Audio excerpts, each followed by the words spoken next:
आदाब है, नमस्ते दोस्तों। आज हम देखेंगे एफसीआरए अमेंडमेंट बिल के जो भी न्यू प्रोविजंस लाए गए हैं उससे बहुत सारा कंट्रोवर्सी हो रहा है, स्पेशली इन केरला। मैं हूं आपका एजुकेटर सैयद शुजातुल्लाह तेलंगाना से। जो लोग भी मुझे सुन रहे हैं पीएसआई और ऑप्शनल के क्लासेस, टेस्ट सीरीज और मेंटरशिप ज्वाइन करना अगर आप चाहते हैं तो सोसिन आईएएस एकेडमी जो हैदराबाद में है, तप्रीम इंस्टीट्यूशन, वहाँ पे आप कॉल कर सकते हैं। मैं डिस्क्रिप्शन में नंबर दे दूंगा और नीचे स्क्रोलिंग में भी आपको मिल जाएगा, ठीक है। सो मेरे से मिल सकते हैं, आप स्ट्रैटेजाइज कर सकते हैं how you want to go ahead and let us crack your examination with the help of what optional by scoring high. मैं हमेशा ये मानता हूँ कि ऑप्शनल सब्जेक्ट से आप बहुत ज़्यादा मार्क्स कमा सकते हैं और वो एक 50% ऑफ योर कट ऑफ हो सकता है, क्योंकि ऑप्शनल होता है 500 मार्क का, आपका कट ऑफ होता है 800 मार्क का।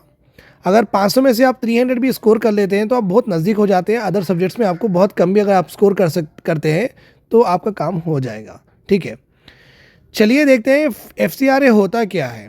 सो बेसिकली इंडिया में कहीं से भी फॉरेन कॉन्ट्रीब्यूशंस आते हैं ना, ग्रांट्स हो सकते हैं, चैरिटी हो सकता है, डोनेशंस हो सकते हैं, इंटरनेशनल ग्रीन पीस से आ सकते हैं, कोई एनजीओ से आ सकते हैं, राइट। सो कहीं से भी आ सकते हैं और यहाँ पे एजुकेशनल इंस्टीट्यूशन को पैसा मिल सकता है, रिलीजियस इंस्टीट्यूशंस को पैसा मिल सकता है। जो भी हो, जो फॉरेन से जो कंट्रीब्यूशन आ रहे हैं हमारी कंट्री में, उसको रेगुलेट करने के एक्ट को हम बोलते हैं फॉरेन कंट्रीब्यूशन रेगुलेटिंग एक्ट। आप यहाँ पे देख सकते हैं फॉरेन कंट्रीब्यूशन जो अमेंडमेंट लाया गया है 2026 में, जो कि मार्च 25 को इंट्रोड्यूस किया गया है।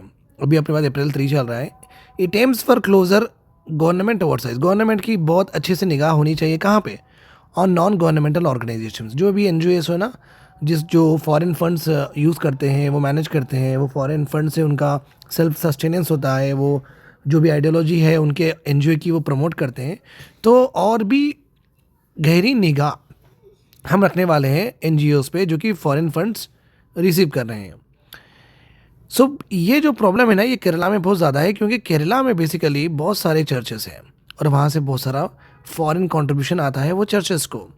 इसलिए केरला में ये जो बिल्स है बहुत ज़्यादा ना इत्तेफाकी वहाँ पे शुरू हो गई है with regard to what in the people. So क्या ये बिल की वजह से आने वाले जो केरला में जो टीएमसी जो बंगाल है वहाँ पे और तमिलनाडु में जो इलेक्शंस हैं उस पर इम्पैक्ट होगा नहीं होगा, स्पेशली इन केरला? अगर हम डिटेल में देखेंगे, ये ऐसा अमेंडमेंट है जहाँ पे ये लीगल गैप्स जो भी थे अमेंडमेंट में उसको क्लोज किया गया है। और ये डील करता है कि asset management when NGO license inactive है। अगर एनजीओ की लाइसेंस नहीं है बट उसके एसेट्स है, क्या कैसे करेंगे? मतलब क्या, मेरे पास एक सुपरमार्केट है, पूरी की पूरी सुपरमार्केट लॉजिस्टिक्स सब खड़ा हुआ है बट लाइसेंस नहीं है या लाइसेंस रिन्यू नहीं किया गया, ये पूरे करेंगे तो क्या करेंगे अब, right. So regarding asset management when NGO license is inactive, government ने अपॉइंट किया है डेजिग्नेटेड अथॉरिटी जिससे वो कंट्रोल और take control and disposes of foreign funds assets. अगर रजिस्ट्रेशन कैंसिल हो जाता है, सरेंडर हो जाता है और नॉट रिन्यूड, तब ऐसे मोमेंट में एक अथॉरिटी को अपॉइंट करके पूरा का पूरा जो फॉरेन फंडेड जो एसेट्स होते हैं उसको पूरा डिस्पोज किया जाता है या गवर्नमेंट उसका कंट्रोल ले लेती है। Asset created with the funds, foreign funds, जब भी एक एसेट क्रिएट होता है, एक बिल्डिंग बनाते हैं या कुछ चर्च बनाते हैं, फॉरेन फंड से बनाते हैं, तो वो उसको मैनेज करने की अथॉरिटी परमानेंटली ट्रांसफ़र की जाती है किसी और अथॉरिटी को या उसे बेच दिया जाता है। और जितना भी पैसा उसमें से निकलता है वो पूरा कंसोलिडेटेड फंड ऑफ इंडिया में जाता है। Very very important for the examination. Registration is deemed automatically stopped if renewal is not applied और इफ इट इज़ रिजेक्टेड। तो अगर आप एनजीओ चलाते हैं और आपका रिन्यूअल नहीं होता है तो ऑटोमेटिकली भी स्टॉप हो जाती है, deem to be registration inactive हो जाती है आपकी। तो उसी सूरत में आपका जो भी एनजीओ का लाइसेंस है वो कैंसिल हो गया, समझ सकते हैं आप। और जो भी अगर आपका एनजीओ फॉरेन फंड से चलता है तो गवर्नमेंट उसका अथॉरिटी ले लेगी या किसी और को अपॉइंट करेगी। की फंक्शनरीज जो होते हैं, जो डायरेक्टर्स होते हैं, ट्रस्टी होते हैं एनजीओ के, वो पर्सनल लायबिलिटी भी फेस कर सकते हैं अगर वो वायलेट करते हैं ये प्रोविजंस को। लॉ एनफोर्समेंट ये भी बोलता है कि सेंट्रल क्लियरेंसेस होना चाहिए for investigations well maximum imprisonment is reduce to 1 year. ये बहुत अच्छी बात है। अगर कुछ ऊपर नीचे होता है ऐसे एनजीओस में जो फॉरेन फंड्स रिसीव करते हैं तो उसमें maximum punishment reduce to 1 year है। अब ये बिल के अमेंडमेंट की वजह से क्यों केरला में इतना ज़्यादा आउटबस्ट हो रहा है? ओके, क्योंकि नए प्रोविजंस जो है ना, जो ग्रांट करते हैं सेंट्रल गवर्नमेंट को पावर देते हैं कि वो एसेट्स ऑफ ऑर्गेनाइजेशन सीज कर सकते हैं, जाकि जब फॉरेन फंड्स जो कि फॉरेन फंडेड एसेट्स होते हैं, government of India, central government उसे सीज कर सकती है जब उनके लाइसेंस या रिन्यू नहीं होते या कैंसिल हो जाते हैं। ये कॉन्ट्रोवर्सी पर्टिकुलरली बहुत ज़्यादा इंटेंस हो जाती है, बिकॉज केरला के अगर आप पॉपुलेशन डेंसिटी देखेंगे, माइनॉरिटी रन स्कूल्स होते हैं, हॉस्पिटल्स होते हैं, चैरिटेबल इंस्टीट्यूशंस होते हैं, मतलब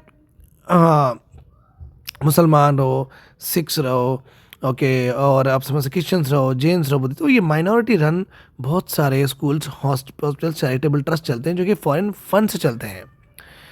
तो रो इसलिए है कि अगर अगर एक हॉस्पिटल है जो कि क्रिश्चियंस ने इस्टेब्लिश किया है और ये हॉस्पिटल के फॉरेन फंड्स आते हैं, बट ये एनजीओ जो मैनेज कर रहा है ये हॉस्पिटल, वो इसका कैंसिल कर देते हैं, तो ये हॉस्पिटल का एसेट कहाँ जाएगा?